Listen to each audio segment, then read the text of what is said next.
रुकावटें आती है सफलता की राहों में, ये कौन नहीं जानता, फिर भी वह मंजिल पा ही लेता है जो हार नहीं मानता। नमस्कार दोस्तों, मैं हूं अनिल तंवर और आप देख रहे हैं अनिल की वीडियो। जी हाँ दोस्तों, अगर आपको सफल होना है तो आपको ये जगह छोड़नी ही होगी, अन्यथा आप सफल कभी नहीं हो पाओगे।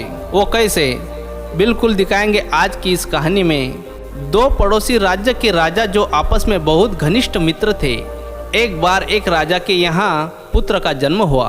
खुशी का दिन था और खुशी इतनी ज़्यादा थी कि राजा ने अपने घनिष्ठ मित्र दूसरे राजा को अपने यहाँ आने का आमंत्रण दिया। दूसरा राजा अपने मित्र के दरबार में गया, वहाँ उनका भव्य स्वागत किया गया। राजा ने अपने पुत्र होने की खुशी में मित्र राजा को एक उपहार दिया। ये उपहार बड़ा खास था। उपहार के रूप में मित्र राजा को बाज के 2 बच्चे दिए। बाज के बच्चे को देखकर राजा बहुत खुश हुआ। बच्चे छोटे थे लेकिन उनकी नस्ल बहुत ही बढ़िया थी। राजा को अपने मित्र द्वारा दिया उपहार बड़ा अच्छा लगा। राजा अपने राज्य में आ गए। आकर अपने राज्य में सबसे अच्छे ट्रेनर को बुलाया जो बाज को अच्छी कलाबाजियाँ और अच्छे कर्तव्य सिखा सके। दोस्तों, ट्रेनर बाज के बच्चों को अपने साथ ले गया। ट्रेनर ने बाज के बच्चों के ऊपर 2 महीने बहुत मेहनत की। 2 महीने के बच्चे बड़े हो चुके थे। एक दिन राजा ने सोचा क्यों न आज ट्रेनर के पास जाकर देखा जाए कि बाज के बच्चे कैसे हैं, उन्हें क्या सिखाया है। राजा ट्रेनर के पास गया तो देखा कि एक बाज तो ऊपर आसमान में अच्छी उड़ान भर रहा है, अच्छे कलाबाजियाँ दिखा रहा है, लेकिन दूसरा बाज थोड़ा उड़ने के बाद एक पेड़ की शाखा पर आकर बैठ जाता।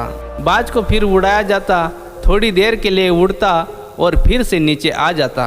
राजा को बड़ा अजीब लगा। राजा ने कहा कैसे भी करो इस दूसरे बाज को भी उस बाज की तरह उड़ाना सिखाओ। ट्रेनर को कुछ समझ में नहीं आ रहा था। ट्रेनर का एक मित्र था जो किसान था। ट्रेनर ने अपने मित्र से अपनी समस्या बताई कि 2 बाज है जिसमें एक तो काफ़ी अच्छी उड़ान भरता है लेकिन दूसरा कुछ देर उड़ने के बाद पेड़ की शाखा पर आकर बैठ जाता है। किसान ने देखा कि बाज हर बार पेड़ की एक ही शाखा पर आकर बैठता है तो किसान ने उस शाखा को ही काट दिया जिस पर बाज हर बार आकर बैठ जाता था। शाखा को काटने के बाद बाज को अपने बैठने की जगह नहीं मिली जिस पर बैठने का वो आदी हो चुका था और अपने साथी बाज के साथ उड़ने लगा। देखा कि दोनों बाज एक जैसे आसमान में उड़ान भर रहे हैं। तो दोस्तों, कुछ पाने के लिए कुछ खोना भी पड़ता है।